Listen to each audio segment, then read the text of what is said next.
მოგესალმებით. რამდენიმე წუთის წინ პირველი საუნივერსიტეტო კლინიკის დირექტორი ლევან რატიანი გამოვიდა მედიასთან კომენტარის გასაკეთებლად და მან განაცხადა, რომ აჭარის მთავრობის ყოფილი თავმჯდომარის თორნიკე რიჟვაძის მდგომარეობა გაუმჯობეს და ის კონტაქტურია და ასრულებს მარტივ დავალებებს. შეგახსენებთ, რომ თორნიკე რიჟვაძე ცეცხლსასროლი იარაღით მიყენებული ჭრილობის გამო შეიყვანეს საავადმყოფოში. მისი მდგომარეობა იყო საკმაოდ მძიმე, როგორც ექიმები აკეთებდნენ განმარტებას. შემდეგ ის გადაიყვანეს თბილისში პირველ საუნივერსიტეტო კლინიკაში და იქ გადის მკურნალობას. მან გამოძიების ვერსიით თვითდაზიანება მიიყვანა ცეცხლსასროლი იარაღით, რომელიც ეკუთვნის ბათუმის საზღვაო ტრანსპორტის დირექტორს ალექსი ახვლედიანს.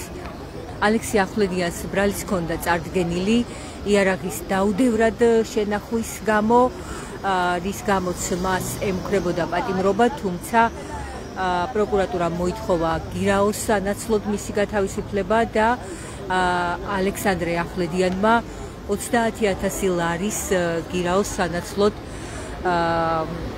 დატოვა საპატიმრო დაწესებულება.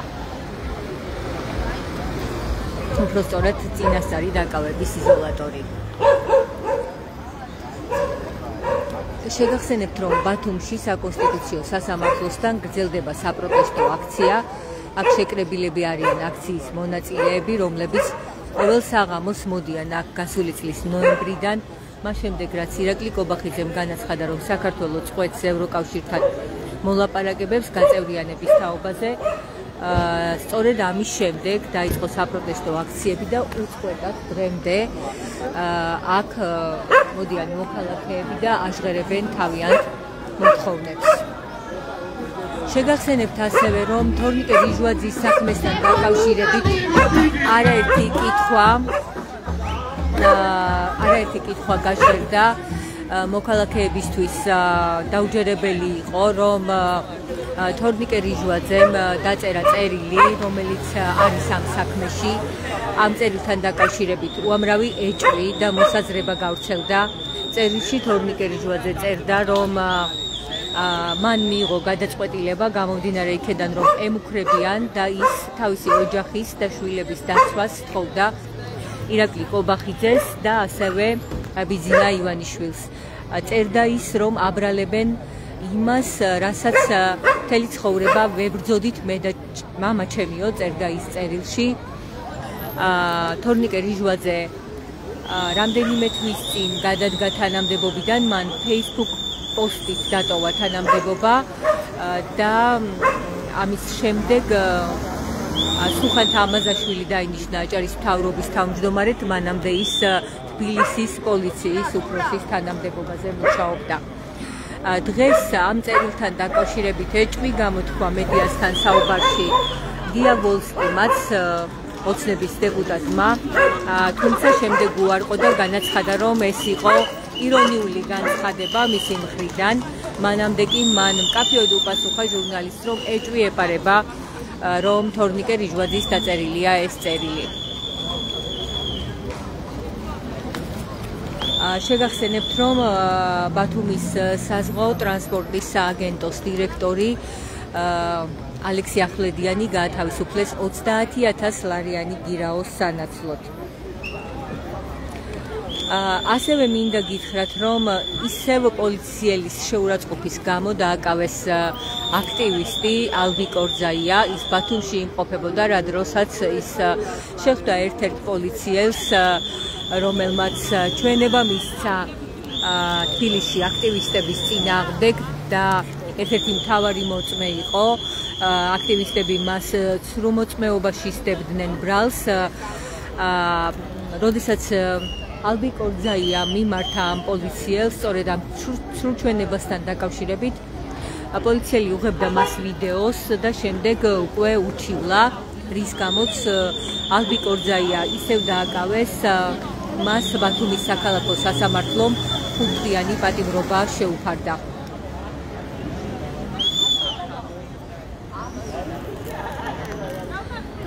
შეგახსენებთ, რომ სინდისის პატიმრების სასამართლო პროცესებთან ერთად ბოლო 2 დღის განმავლობაში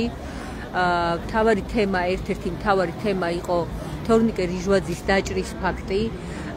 ის თავდაპირველად შეიყვანეს ლაგოდეხის საავადმყოფოში. მას ცეცხლსასროლი იარაღით ჰქონდა მიყენებული ჭრილობა და როგორც გავიგეთ, ფილტვი ჰქონდა დაზიანებული და გამოძიება დაიწყო თვითმკვლელობამდე მიყვანის მუხლით, რის შემდეგაც გავრცელდა ინფორმაცია, რომ თორნიკე რიჟვაძემ ალექსი ახვლედიანის სახლში მასპინძლის ცეცხლსასროლი იარაღით თვითმკვლელობა სცადა.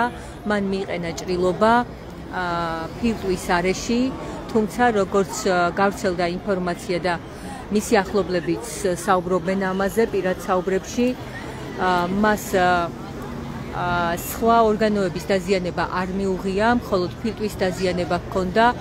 ჩაუტარდა ოპერაცია და შესაბამის მკურნალობას გადის პირველ საუნივერსიტეტო კლინიკაში ცოტა ხნის წინ. კლინიკის დირექტორმა ლევან რატიანმა გააკეთა განცხადება მისი ჯანმრთელობის მდგომარეობის შესახებ და განაცხადა, რომ თორნიკე რიჟვაძის ჯანმრთელობის მდგომარეობა გაუმჯობეს და ის კონტაქტურია, ასრულებს მარტივ დავალებებს და არის დადებითი დინამიკა. ის რჩება პირველ საუნივერსიტეტო კლინიკაში და აგრძელებს მკურნალობას. რაც შეეხება წერილს, რომელმაც ბევრი კითხვა და მითქმა-მოთქმა გამოიწვია თორნიკე რიჟვაძე თავის წერილში, როგორც ვრცელდება, რომ ეს წერილი მან დაწერა, ვიდრე თვითმკვლელობას სცადა და ამ წერილში წერდა, რომ მას ემუქრებიან და ბრალსდებენ იმ დანაშაულისთვის, რასაც მთელი ცხოვრება ებრძოდა ის და მამამისი.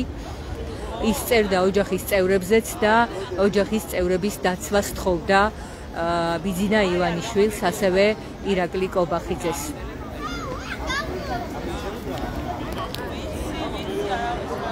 როგორ გავრცელდა ეს წერილი? ესეც იყო საინტერესო, რადგან თავდაპირველად გაჟღერდა, რომ ეს წერილი თორნიკე რიჟვაძის ტანსაცმელში იპოვეს მედიკოსებმა, თუმცა კლინიკამ კატეგორიულად უარყო და კლინიკა აცხადებდა, რომ არსებობს კანონით დადგენილი წესი, რომლის თანახმადაც ექიმს არ შეუძლია შეამოწმოს პაციენტის ტანსაცმელი და პაციენტის ნივთებს ის ვერ გადასცემს ვერავის, ვერ გაავრცელებს და უნდა მოიქცეს აუცილებლად, ეს არის მკაფიოდ განსაზღვრული წესი, აუცილებლად უნდა მოიქცეს კანონის შესაბამისად. დღეს წერილის გავრცელებასთან დაკავშირებით კიდევ ერთი ვერსია გაჟღერდა, რომ თითქოს მედიკოსებმა კი არ გაავრცელეს ეს წერილი, იპოვეს იქვე, სადაც იპოვეს თორნიკე რიჟვაძე უგონო მდგომარეობაში. შეგახსენებთ ისევ, რომ ამ ინციდენტს ადგილი ჰქონდა ბათუმის ტრანსპორტის სააგენტოს ხელმძღვანელის ალექსი ახვლედიანის სახლში, იარაღიც, რომლითაც თორნიკე რიჟვაძემ მიიყენა დაზიანება, ეკუთვნოდა ალექსი პეტრიაშვილს, ის დააკავეს იმ დღესვე და მას ბრალი დასდეს იარაღის დაუდევრად შენახვაში. დღეს გაიმართა სასამართლო პროცესი და ის 30,000 ლარიანი გირაოს სანაცვლოდ გაათავისუფლეს. როგორც ვიცი, ალექსი ახვლედიანმა თქვა სასამართლო პროცესზე, რომ თორნიკე რიჟვაძე არის მისი უახლოესი მეგობარი და მისთვის მთავარია ახლა მისი სიცოცხლე და ჯანმრთელობა. ყველაფერი გაიწვევა, განაცხადა მან სასამართლოს ხდომაზე და ასევე ვიცით, რომ ის ბრალს არ აღიარებს, მისი ადვოკატი კი ამბობს, რომ იარაღი არ იდო ფანჩატურში, როგორც ეს გავრცელდა, არ ვიცი თქვენ რას უწოდებთ ფანჩატურს. ეს არის ჩვეულებრივი შემინული ოთახი, სადაც თავის кейსში შენახული იყო იარაღი, კადრებში ჩანსო, როგორც ადვოკატი ამბობს, როგორ გამოიტანა თორნიკე რიჟვაძემ ეს იარაღი და შეიტანა სტუმრების ოთახში, სადაც თვითმკვლელობა სცადა, როგორც ვიცით. აქ იმყოფებიან აქციის მონაწილეები, ახლა შევეცდები, რომ მათი მოსაზრებაც გავიგო ამ ფაქტთან დაკავშირებით და იმ გავრცელებულ ვერსიებთან დაკავშირებით, რაც ვრცელდება. ბატონო გოჩა, მინდა გთხოვოთ ბათუმელების ლაივში გავიგეთ ცოტა ხნის წინ, რომ თორნიკე რიჟვაძის მდგომარეობა გაუმჯობესდა და თუმცა მის წერილთან დაკავშირებით, ასევე ამ საქმესთან დაკავშირებით უამრავი ვერსია. რომელია თქვენთვის დამაჯერებელი აქედან თქვენი მოსაზრება როგორია ამ საქმეზე?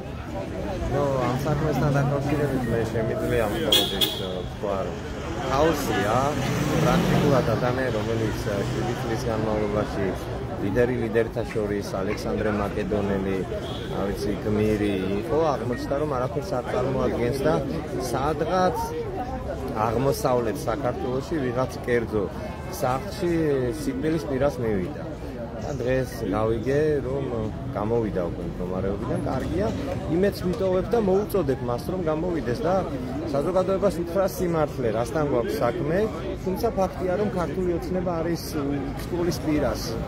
ისინი არა მხოლოდ საკუთარი თავი, ისინი ეკაჩებიან ქვეყანას, რომ გადაგჭირხო ყველა უცხოელს. გევართ აქ იმისთვის, რომ არ გავყვებით რა, არც ერთ პოლიტიკურ პარტიას, არც ერთ პოლიტიკურ სუბიექტს, საქართველოს ეკუთვნის ხალხს. საქართველოს აუცილებლად იქნება ევროპის ნაწილი. ამ ქვეყანაში ერთხელ და სამუდამოდ დაბრუნდება კონსტიტუცია, დავაბრუნებ ჩვენ ქვეყანას აუცილებლად სამართლებრივ ჩარჩოებში და ყველა დამნაშავე, ყველა კორუმპირებული, ყველა კორუფციონერი, არ ვიცი, ისინი ვისაც ხალხის წინაშე აქვს ჩადენილი დანაშაული, აუცილებლად იმეც ვიტოვებ და გულწრფელად გითხრა, დარწმუნებული ვარ, რომ პასუხს აგებენ სამართლიანი სასამართლოს წინაშე. აი თქვენ თქვით, რომ იმედი მაქვსო, რომ იტყვის სიმართლესო. რეალურად გააქვთ ამის იმედი, რომ გაბედავს თორნიკე რიჟვაძე? წერილში წერდა ის, რომ მას ემუქრებიან და ოჯახის დაცვა სჭირდება. იტყვის რა ხდება სინამდვილეში? აი ნაწილობრივ, აი თქვენს აღნიშნეთ და მე ვფიქრობ, მან თქვა სათქმელი, როდესაც წერილში, რომელსაც თორნიკე რიჟვაძის სახელი ქვია და რეალურად ექსპერტიზა თუ კი ჩატარდება და დაადასტურებს, რომ ეს მას ეკუთვნის, მან თქვა, რომ მას გარკვეულწილად ემუქრება საფრთხე და უნდა თქვას ვისგან. ანუ თქვენ ეს მოლოდინი გაქვთ, თუ როცა თორნიკე რიჟვაძე უკვე შეძლებს ისაუბროს ამ საკითხზე, ის საზოგადოებას გააცნობს ინფორმაციას, რა ხდება?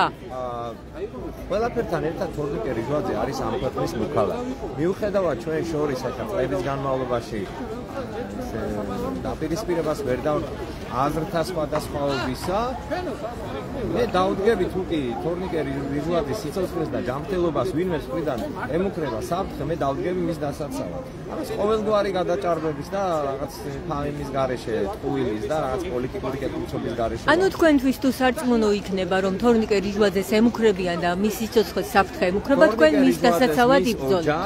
რა თქმა უნდა, ისევე როგორც ნებისმიერი მოქალაქის, რომლის უფლებებსაც ვიღაც ადამიანები ლახავენ და მის სიცოცხლეს და ჯანმრთელობას, მით უმეტეს, როდესაც საუბარია ოჯახზე.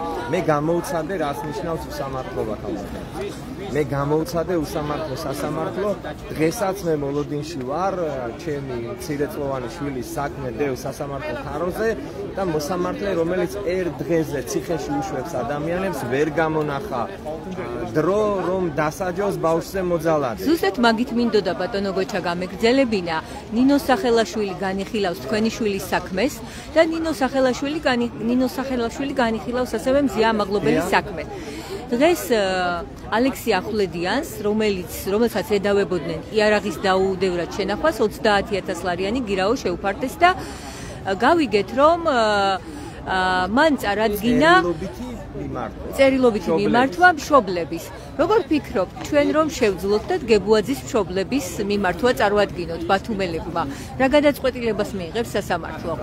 სამწუხაროდ, მე მინდა რომ ქალბატონი მზია და ეს ყოველი დღე რომ აღგევარ ერთ-ერთი მიზეზიც ეს არის, რომ ქალბატონი მზია გაათავისუფლონ, მაგრამ მე ღრმად მჯერა და დარწმუნებული ვარ შინაგანად, რომ ისინი არ მიიღებენ ამ გადაწყვეტილებას.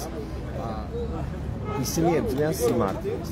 წლების განმავლობაში ყველა ხელისუფლების დროს ბათუმელები, ქალბატონი მზია და თქვენი გუნდი, აქვე გიდასტურებ ჩემს პატივისცემას საჯაროდ, საზოგადოებას უყვებოდა ამბებს ისე, როგორც იყო რეალობაში. ქართულმა ოცნებამ შექმნა თავისი რეალობა, ქართული ოცნება ქმნის თავის რეალობას, საზოგადოებას უყვება იმას, რაც რეალურად სიცრუეა, ტყუილია, ქალბატონი მზია არის მისთვის ძალიან დიდი ბარიერი. თქვენი გამომცემლობა მათთვის არის ძალიან დიდი წინააღმდეგობა. ამიტომ მიდის ბრძოლა, რომ ნებისმიერი ფორმით ქალბატონი მზია იქნება ხვალ და გააჩვენონ და გააჩენონ. დიდი მადლობა, გოჩა მელოძე საუბრობდა ბათუმელების ლაივში. მან ყურადღება გაამახვილა ერთ-ერთ საქმეზე, რომელსაც განიხილავს ასევე მზიამაღლობელის მოსამართლე მზიამაღლობელის საქმის მოსამართლე ნინო სახელაშვილი. საქმე ეხება მცირეწლოვანის ამბავს. მცირეწლოვანი ბათუმში ცეკვის მასწავლებელმა სცემა, ეს დადასტურებულია კადრებით, აღძრულია სისხლის სამართლის საქმე, თუმცა ამ საქმის განხილვა მოსამართლემ ჯერ არ დაიწყო და ოქტომბრამდე გადადო, რამდენიმე თვეა უკვე ოჯახი ელოდება ამ საქმის განხილვას.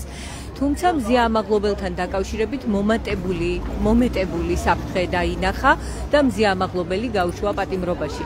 ასევე დღეს გავიგეთ, რომ ალექსი ახვლედიანმა ბათუმის საზღვაო ტრანსპორტის სააგენტოს ხელმძღვანელმა წარადგინა სასამართლოში რიჟვაძის მშობლების წერილი, რომლითაც ისინი ითხოვდნენ ალექსი ახვლედიანის გათავისუფლებას. შეგახსენებთ ასევე, რომ ალექსი ახვლედიანის იარაღით მიყენა თორნიკე რიჟვაძემ დაზიანება ფილტვის არეში, მისი მდგომარეობა იყო მძიმე და დღეს რამდენიმე წუთის წინ, დაახლოებით 40 წუთის წინ გავიგეთ, რომ მისი მდგომარეობა გაუმჯობესდა. მე ისევ მინდა ვკითხო ამაზე აქციის მონაწილეებს, რა მოსაზრებები აქვს. მარიამ, თუ შეიძლება მინდა გთხოვო ბათუმელების ლაივში. ძალიან ბევრი ამბავი ხდება ჩვენს ირგვლივ, მაგრამ ერთ კონკრეტულ ამბავზე მაინტერესებს შენი მოსაზრება. დღეს გავიგეთ, რომ ალექსი ახვლედიანმა სასამართლოს წარუდგინა რიჟვაძის მშობლების წერილი, რომლითაც რიჟვაძის მშობლები ითხოვდნენ მის გათავისუფლებას. ვიცით, რომ საზოგადოებამ კარგად იცის, რომ მისი იარაღით მიყენა თორნიკე რიჟვაძემ ისეთი დაზიანება, რომ მისი მდგომარეობა იყო საკმაოდ მძიმე და ისევ აგრძელებს მკურნალობას. ჩვენ გაგვიჩნდა ასეთი კითხვა. დგებუაძის მშობლებს რომ წარედგინათ სასამართლოსთვის იგივე წერილი, რომ არ ეშინიათ მზიამაღლობელის, რომ მათ შვილს რაიმე დაზიანებას მიაყენებს და საერთოდ მსგავსი წერილი რომ წარედგინათ, როგორ ფიქრობ, რა გადაწყვეტილებას მიიღებდა ნინო სახელაშვილი? გადამწყვეტი მნიშვნელობა, რაიმე მნიშვნელობა ამას ექნებოდა? სანამ გიპასუხებთ, არ ვიცი რა შინაარსი ქონდა იმ წერილს, რას ამბობენ ეს მშობლები ამ წერილში? ამბობენ, რომ არ უჩივიან ალექსი ახვლედიანს და ითხოვენ მის გათავისუფლებას. ვიცით, რომ პროკურატურა ედავებოდა მას იარაღის დაუდევრად შენახვას. უამრავი კითხვა არსებობდა ამ საქმესთან დაკავშირებით და დღემდე ახლაც არსებობს.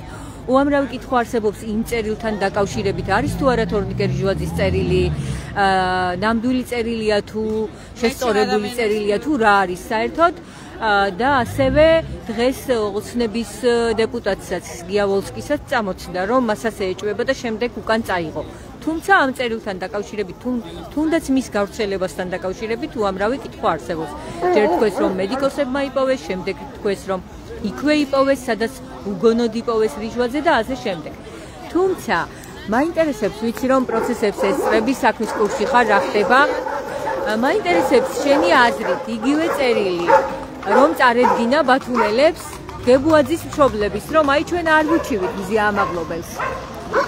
მე დარწმუნებული ვარ, რომ ნინო სახელაშვილი არ შეცვლიდა გადაწყვეტილებას, იმიტომ რომ არა მხოლოდ ეს წერილი მზიას საქმეში სხვა უამრავი მოცემულობა ადასტურებს იმას, რომ მზიას არ ჩაუდენია თავდასხმა დგებუაძეზე და ის არ წარმოადგენს საფრთხეს დგებუაძის ან ვინმე სხვა ნებისმიერი ადამიანის ფიზიკური უსაფრთხოებისთვის და სიცოცხლისთვის, მაგრამ დღემდე პატიმრობაში ტოვებს რეჟიმი, ხო?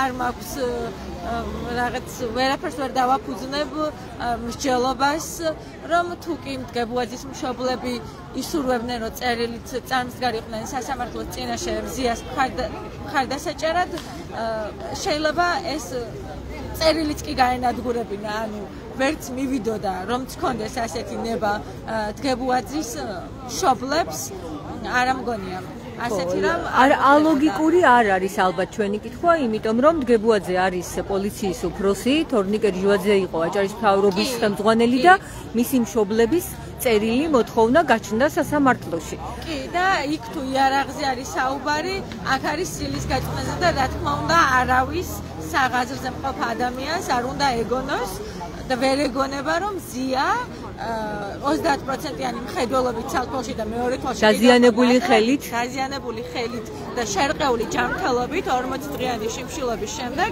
გამოვა და თავს დაესხმება 9 კლიტულში გამოკეტილ დგებუაძეს, რომელიც თვალით არ გვენახება მის თანამოქალაქეებს. იმდენად არის დამთხალი და შეშინებული იმით, რომ ვიღაცა მოსთხოვს პასუხს. არა, მაინდა-მაინც თავდასხმას კი არ გულისხმობ.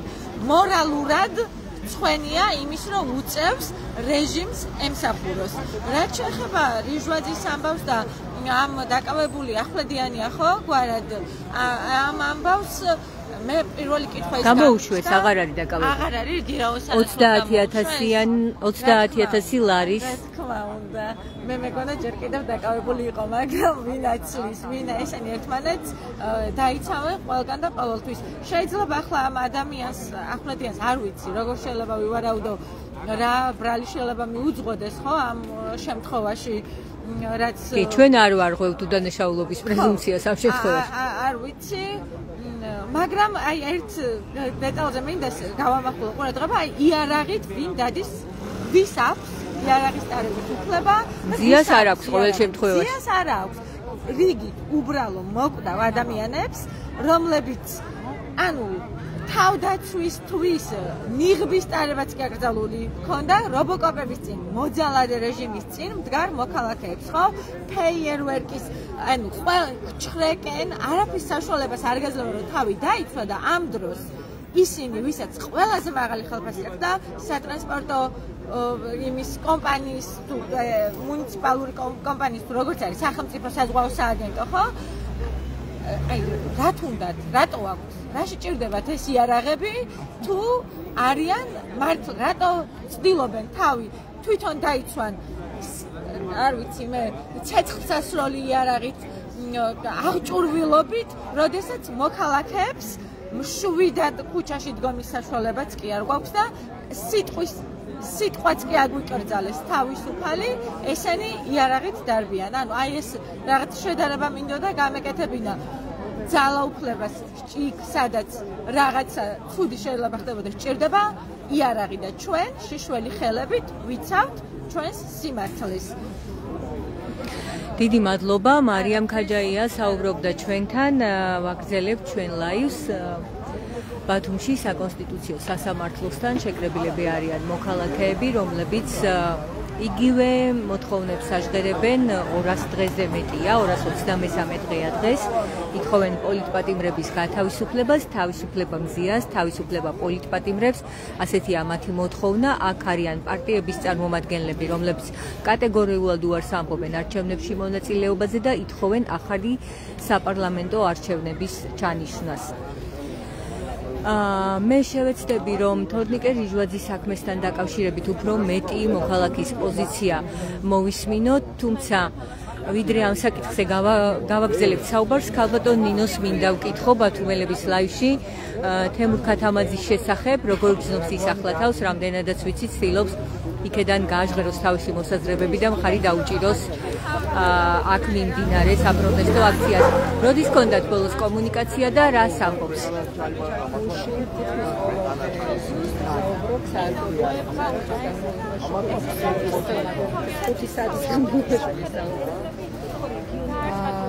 კარგად გიხსნას, რა თქმა უნდა. ჯერ დაბნეულია, ჯერ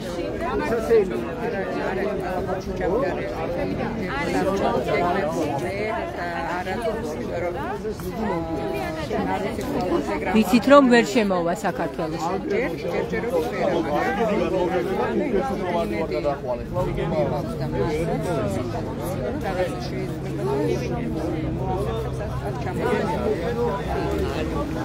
მინდა გკითხოთ, როგორც ვიცი, ვიდრე ამ გადაწყვეტილებას მიიღებდნენ, რომ მას დაატოვებინებდნენ საქართველოს, სტრასბურგში იქონდა სოციალური სამართლიანობის ცენტრს გაგზავნილი მისი საქმე. ეს საქმე გრძელდება, როგორ საქმე გრძელდება, რა თქმა უნდა, მაგრამ უკვე იმდენად სწრაფად არა, რადგან თურქეთმა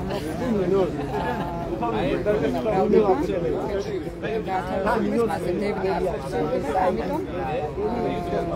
ის საქმეები შენელებულ ტემპში, მაგრამ მიმდინარეობს რა თქმა უნდა. გაეროში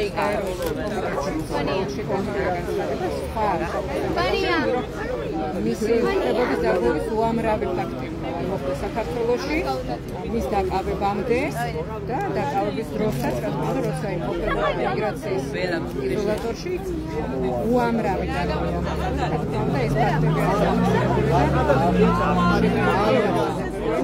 და ელოდებით რომ დაიწყება აქტიურად, ხო, ამ საკითხის გასავალები დასჭირდება, მაგრამ სამართალი ურმით არის ნათქვამი არის და რაც მთავარი ახლა არის კარგად, მოგადად, ჯანმრთელობითაც და ისედაც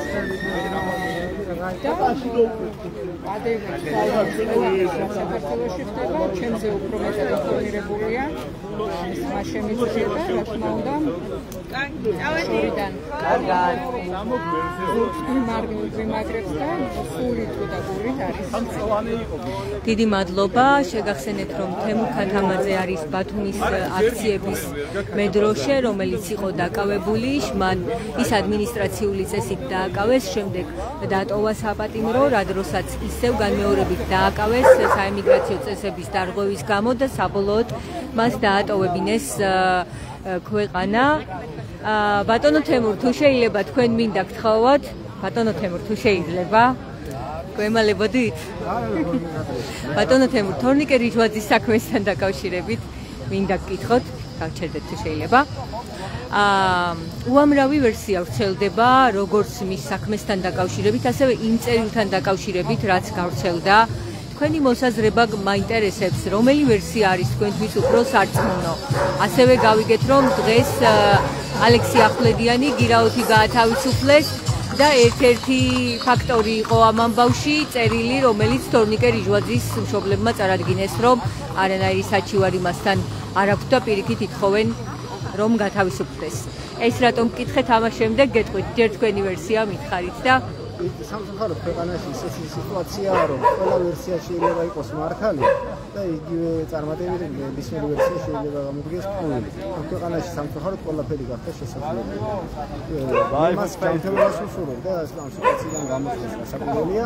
მე მისდამ რაღაც სიმპათიები გამდვილად არ მაქვს, დარწმუნებული ვარ, რომ რაღაც ქვეყანაში რომ ცვლილება მოხდება, მასთან ბევრი კითხვა ექნება სამართალდამცავ ორგანოებს, მაგრამ ახლა მე მას რა თქმა უნდა ჯანმრთელობას უსურვებ და მის ოჯახის წევრებს გამძლეობას კიდევ ერთხელ ვერსიებს რაც შეეხება ცოტა ბევრი რაღაც უცნაური ფაქტია რაც იქნება და დაუჯერებელია თან ამავე დროს თუ გავითვალისწინებთ იმას რომ შეიძლება ადამიანი ბოლო დღეების განმავლობაში ძალიან ისეთი აფიცის მდგომარეობაში იყო ბევრი რამე გადაიტანა დარწმუნებული ვარ რომ მასზე ზეწოლაც იქნება და ასე შემდეგ შეიძლება ამ მდგომარეობაშიც მისულიყო ნებისმიერ შემთხვევაში ისეთი ფაქტია დეტალებზე რომ წავისაუბროთ რატომ მოხდა როგორ მოხდა დეტალიზაცია როგორ ვითარდებოდა იმ დღეს მოვლენები თვითონ ფაქტი არის რა ვიცი დიაგნოზი ჩვენ ვიქნებით რომ ასეთი რამეები ამ ქვეყანაში ხდება და ვფიქრობ ადამიანებისთვის ვინც ელემენტარულად აზროვნების უნარი შეჩათ ეს დამფიქრებელიც არ არის რაღაცების უკვე გამადასტურებელი და ადამიანები რაღაცებს უნდა ხდებოდნენ რომ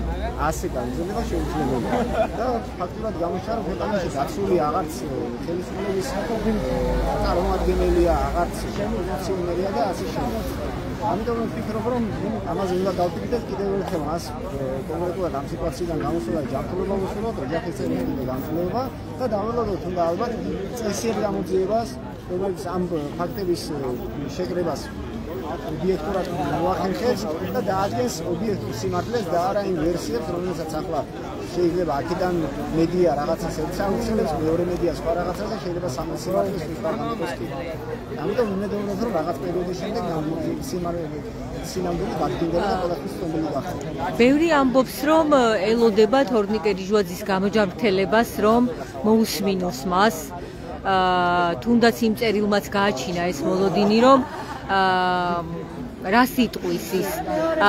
თქვენ გაქვთ იმედი, რომ ის შეძლებს, რომ რაღაცას ნათელი მოხდინოს და არ ამგონი რომ ეს სიტუაციიდან გამოსვლის შემდეგ მან მოახერხოს ყველაფერზე საუბარი გამართულად ყოველგვარი რაღაც წინასწარი დაფიქრების გარეშე და ასე შემდეგ. იმიტომ რომ რაღაც ისეთი სიტუაცია დარწმუნებული ვარ და ეს ხმების დადიოდა რომ მაზე რაღაც ზეწოლა იყო. ძალიან რთულია ახლა. ისედაც არ ამგონი რომ მას ოდესმე ეს გაეკეთებია და ამ სიტუაციაში მით უმეტეს არ ამგონია რომ მას ჰქონდეს ის საშუალება რომ გამოვიდეს და ღიად ისაუბროს ყველაფერზე რაც მოხდა მანამდე ამ წლების განმავლობაში, როდესაც ეს ხელმძღვანელი იყო რეგიონის და მით უმეტეს იმ დღეებში, როდესაც ის ამ ტრაგედიამდე მივიდა. არ ამგონი რომ ამ ეტაპზე მან ის შეძლო. ალექსი ახვლედიანის საქმეში არის ასეთი წერილი, დღეს სასამართლოში ისაუბრა მან, თქვა რომ ეს არის მისი უახლოესი მეგობარი თორნიკე რიჟვაძე და მისთვის თავარია რომ ის გადარჩეს და იყოს ჯანმრთელი. ასევე თქვა რომ ყველაფერი გაირკვევა, იმედი აქვს და ერთ-ერთი საინტერესო დეტალი იყო ის რომ თორნიკე რიჟვაძის მშობლებმა მიმართეს სასამართლოს, რომლითაც მოითხოვეს ალექსი ახვლედიანის გათავისუფლება. ცოტა პარალელი მინდა გავავლო. აი მაგალითად ასეთივე წერილი რომ ყოფილიყო გებუაძის მშობლების მაგალითად მზია ამაღლობელის საქმეში. როგორ ფიქრობთ, ისევე მნიშვნელოვანი გახდებოდა სასამართლოსთვის ასეთი წერილი როგორ? საქმეში პარალელსაც არ გავავლებ, მესმის რატო დასუქეს კითხვა, მაგრამ ნუ პასუხები ნათელია. სულ სხვა მოტივაცია არის მზიას საქმეში და სულ სხვა გარემოებები და მოტივაცია არის ახლა საქმეში. ეს თვითონ პიროვნების თანამონაწილეობაში მე ნამდვილად მგონია რომ ის თანამონაწილეან რაღაც დაუდევრება შეიძლება ადგილი ქონდა, მაგრამ ამ საქმეში თანამონაწილეობა არ ამგონი. ესე და ესე ვიმეორებ თუ ის ახლა ხელისუფლებასთან დაახლოებული ბიზნესმენია, მასთან შეიძლება არც მზია არ არის პოლიციის უფროსზე თავდამსხმელი შეიძლება ასე. რასაკურველი, ამიტომ თვითონ ახვლედიანთან დაკავშირებით მესმის რადგანაც მარტის შელებმა მისი ამ საქმეში თანამონაწილეობის მე ამჯერად გამორიცხეს ეს. მასზე შეიძლება სხვა რაკურსით სხვა გადავისაუბროთ, მაგრამ ამ კონკრეტულ საქმეში არ ამგონია მას რაღაც დიდი ბატონო თემურ, მინდა გკითხოთ, აი ეს პროცესი თორნიკე რიჟვაძის საქმე, თქვენი აზრით შიგნით კითხვებს არ გააჩენს ოცნებაში, ვიღაცას დისკომფორტს ვიღაცას არ შეაშინებს თუნდაც? ეგ ფიქრობ სიმპტომია არის უკვე თვითონ მართლ პარტიაში რა სიტუაცია არის შეგიძლია და დარწმუნებული ვარ ახლა ბევრს ხო ვიცნობთ ქალაქიდან რაღაც რაოდენობა მივიდა იქ ადამიანის მოსაგე და რაღაც რაოდენობა საერთოდ არც გამოჩენილი არა და რამდენიმე დღის წინ ძალიან მეგობრებად და თანამდებობებად იქცევდნენ და ლამის ზესპიცულობდნენ ადამიანზე ანუ ეს რა თქმა უნდა მაჩვენებელი არის რომ დაც კიდევ ერთხელ მეორე დაცული არავინ არის ამ დღეებში ახლა ისეთი ბიზნესმენის დაკავება მოხდა კიდევ დარწმუნებული ვარ რომ საჩვენებელი მიზნებით რომ რომელი ბიზნესმენი უნდა იყოს დარწმუნებული რომ რაღაც პერიოდში საჭირო გახდა მას ხელს ვერ მოკიდება ამიტომ ვფიქრობ ეს რაღაც სიმპტომებია და ძალიან ცუდია რომ ქვეყანა აქამდე მივედით მე ისე ვიმედი რომ უფრო რაღაც და როგორ მუშაობს? რაღაც უნდა გადაიზარდოს. რაც უფრო მეტია ასეთი სიმპტომი, როგორ მუშაობს, რა გამოცდილება გვაქვს? ეს რაღაც ადამიანები ვინც ოპოზიციურად განწყობილი არის, მათზე ეს არანაირად არ აისახება, უბრალოდ არა, ისევ შიგნით. შიგნით ეს რა თქმა უნდა შიში არის, უბრალოდ ამ შიშის რაღაც ღიად გამოხატვას და რაღაც აზრების შესვლას ან ღიად დაფიქსირებას რაღაც პოზიციების ნამდვილად არ უნდა ველოდოთ, იმიტომ რომ ამ ადამიანებმა მოწლეების განმავლობაში ბევრიდან გადაყლაპეს. ასეთი სიმპტომები, ასეთი მძაფრი წინაპრებში არის, მაგრამ მე ერთხელ მეორე არის შიგნით ალბათ უკვე ესეთი სიტუაციაა, რომ ძალიან ძნელი ამ ადამიანებს მოხოთ რაღაც ღიად დაფიქსირება მათი არ დათანხმების ან იმისა რომ ეს უკვე გაუსაძლისი არის და ასე შემდეგ. და ოპოზიციას რაც შეეხება ეს არ ამგონი რომ ვინმეს რაღაც შეაშინოს პირიქით. ადამიანები უკვე ხედავენ რომ ის რაც 2 წლის წინ მაგალითად არც კი შეიმჩნეოდა დღეს ნათლი ჩანს რომ შინა რღვევა დაწყებული და მე რაღაც შეიცვალა.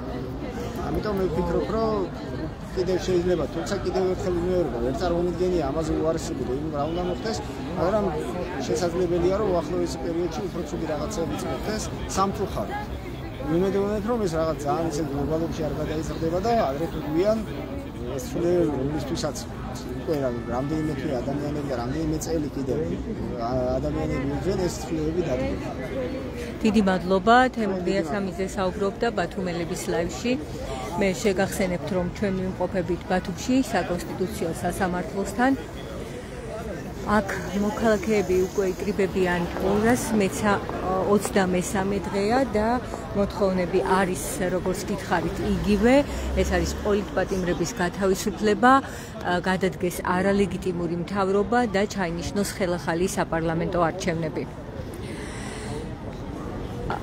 შეგახსენებთ ასევე, რომ აჭარის მთავრობის ყოფილი თავმჯდომარის მდგომარეობა გაუმჯობეს და როგორც პირველი საუნივერსიტეტო კლინიკის ხელმძღვანელი ლევან რატიანი აცხადებს და ასევე ალექსი ახვლედიანს ბათუმის საზღვაო ტრანსპორტის სააგენტოს ხელმძღვანელს გირაუ შეუფარდეს 30,000 ლარის სანაცვლოდ მან დატოვა ტერიტორია, მან სასამართლოს უთხრა, რომ თორნიკე რიჟვაძე არის მისი უახლოესი მეგობარი და ახლა მისთვის მთავარია მისი ჯანმრთელობის მდგომარეობა.